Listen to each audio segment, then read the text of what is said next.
Plague का treatment कैसे करेंगे? तो क्या होता है, पशु को अचानक से 105 से 108 तक एकदम से अचानक से तेज़ बुखार आएगा। और क्या होगा साथियों, जैसा आपने टैग और टाइटल में देख ही लिया है कि आज हम बात करने वाले रिंडरपेस्ट की, यानी प्लेग रोग की। साथियों यह प्लेग रोग यूँ तो हमें देखने को मिलता है चूहों में, कि यह रोग चूहों के द्वारा फैलता है, लेकिन धीरे धीरे चूहों से कब इंसान में आ जाता है और कब पशुओं में आ जाता है किसी को पता ही नहीं चलता। और जब हम पता नहीं चलता तो उसके आड़ में हम इलाज करते रहते, पशु ठीक नहीं होते हैं और हम घबरा जाते हैं कि इसको क्या हुआ, ऐसी क्या बीमारी है। तो हमारे डायग्नोसिस के हिसाब से इसका हम ट्रीटमेंट नहीं कर सकते, क्योंकि इतना हम सोच ही नहीं सकते जाता है। नमस्कार दोस्तों, मैं हूं बने सिंह हाड़ा, आप देख रहे हैं हाड़ा बर्ड्स क्लब। पशुपालन से जुड़ी हर समस्या का समाधान हमारे चैनल पे आपको मिलता है। वीडियो स्टार्ट करने से पहले ही आप हमारे चैनल को सब्सक्राइब करें और साथ ही साथ लाइक का बटन दबा लें, क्योंकि वीडियो बहुत ही मज़ेदार होने वाली है और आपको बहुत ही अच्छी जानकारी देने वाला हूँ।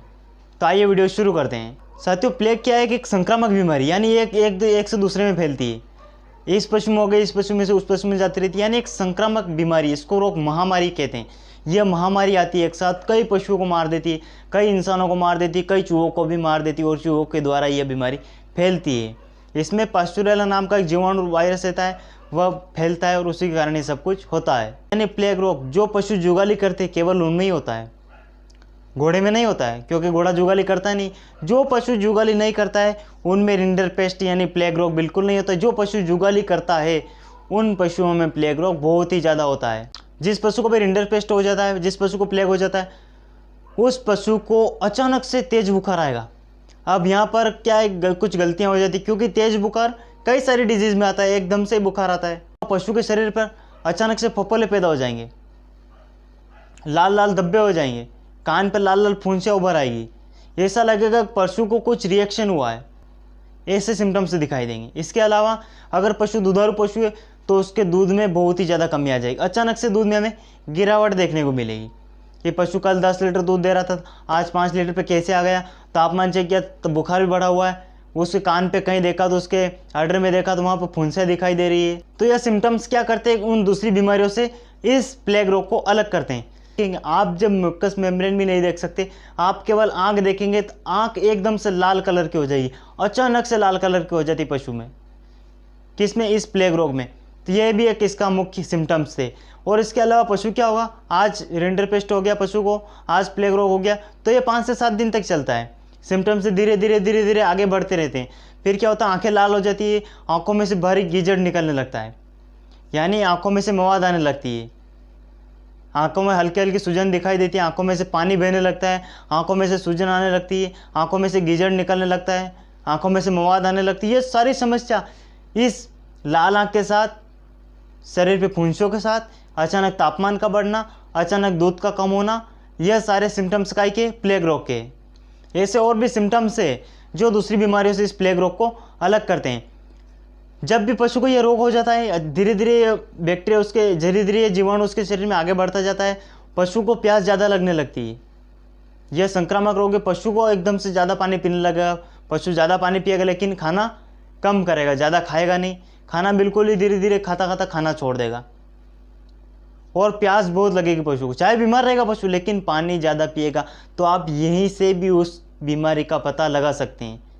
इसके अलावा पशु की जो जीभ है और जो मसूड़ है, ये मसूड़ है अपने, और ये जीभ है, यहाँ पर भी पशु की छाले हो जाएंगी।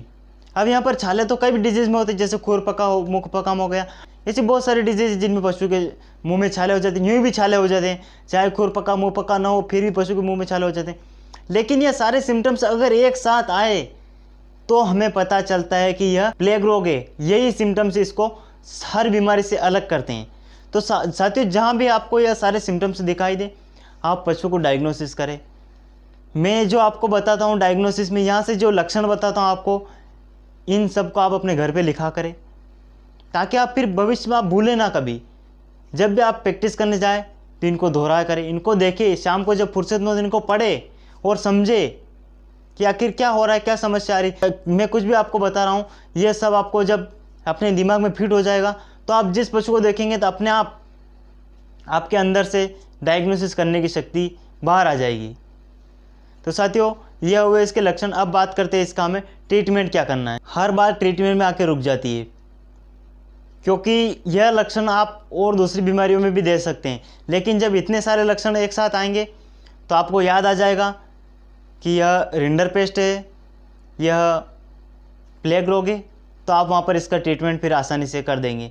लेकिन ट्रीटमेंट भी आप, अगर एक बात और है, अगर पशु ज़्यादा दिन से बीमार है, अगर उसके समय पर पशु चिकित्सा ने उसको ट्रीटमेंट नहीं किया है तो पशु का मरना निश्चित है।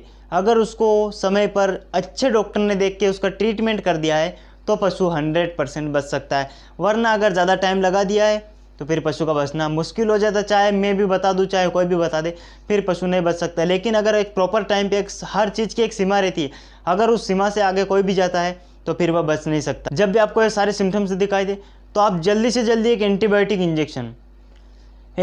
इंजेक्शन में आपको वो इंजेक्शन लगाना है जो सबसे हाई हो, जैसे एमोक्सिलम फोर्ट हुआ, जो भी जितने भी अच्छी क्वालिटी के इंजेक्शन है और जितने बड़े एंटीबायोटिक हो उतना बड़ा पशु को लगाने की कोशिश करें जल्दी से जल्दी। एंटीबायोटिक आप लगातार 2 या 3 दिन से उस पशु को लगातार देते बंद ही नहीं होना हमें बिल्कुल भी। इसके अलावा आपको वहाँ पर 5 ml डेक्सामेथासोन जरूरी लगाना, वरना पशु ठीक बिल्कुल नहीं होगा। और एंटीबायोटिक में मैं आपको दोबारा बता दूं, आपको हाई क्वालिटी एंटीबायोटिक लेना है और सबसे अच्छी गुणवत्ता वाला और हाई डोज एंटीबायोटिक की देनी, तभी आपका पशु ठीक होगा। वरना आप चाहे छोटे मोटे एंटीबायोटिक लगा दे या जेनरिक एंटीबायोटिक लगा दे, पशु को कोई फर्क नहीं पड़ेगा और एंड में आके पशु की डेथ हो जाएगी और सारा खेल बिगड़ जाएगा। तो आप वहाँ पर डेक्सामेथासोन 5 ml लगाना आपको। इसके साथ ही साथ पशु को हमें IV देना है। ये प्लेग रोग हो जाए तो हमें पशु को IV फ्लूइड चढ़ाना है। IV फ्लूइड में आप या तो डेक्सट्रोज लगा सकते हैं या आप पशु को रिंटोज लगा सकते हैं। 2 से 4 लीटर तक आप IV पशु को जरूर लगाएं। और इस IV लगाने के साथ ही साथ आप वहाँ पर पशु को इम्यूनिटी बढ़ाने वाले इंजेक्शन भी लगाएं, जैसे ट्राइब्यूट हुआ, न्यूरोकाइंड हुआ, न्यूरोबियान फोर्ट हुआ। ये इंजेक्शन पशु को फ्लूइड में ज़रूर लगाएं ताकि पशु की इम्यूनिटी बरकरार बनी रहे और पशु मरने की कगार पे ना जाए और पशु बच जाए। आप बोतल 2 दिन तक लगा सकते हैं आप, अगर लेकिन आपको एंटीबायोटिक 3 दिन तक लगाना है। इसके साथ ही साथ बुखार के लिए आपको एक दवा एनाल्जेसिक लगाना ही है और एक इंजेक्शन आपको अच्छी क्वालिटी का एविल इंजेक्शन लगाना। बस यही ट्रीटमेंट करना, आपको ज़्यादा कुछ इसमें देने की ज़रूरत नहीं है। लेकिन पशु को बाद में अगर ये 3 दिन ट्रीटमेंट कर दिया, पशु को आराम हो जाए, तो आपको वहाँ पर न्यूरोकाइंड सिरप का प्रयोग करना है और पशु को मिनरल मिक्सर देते रहना है।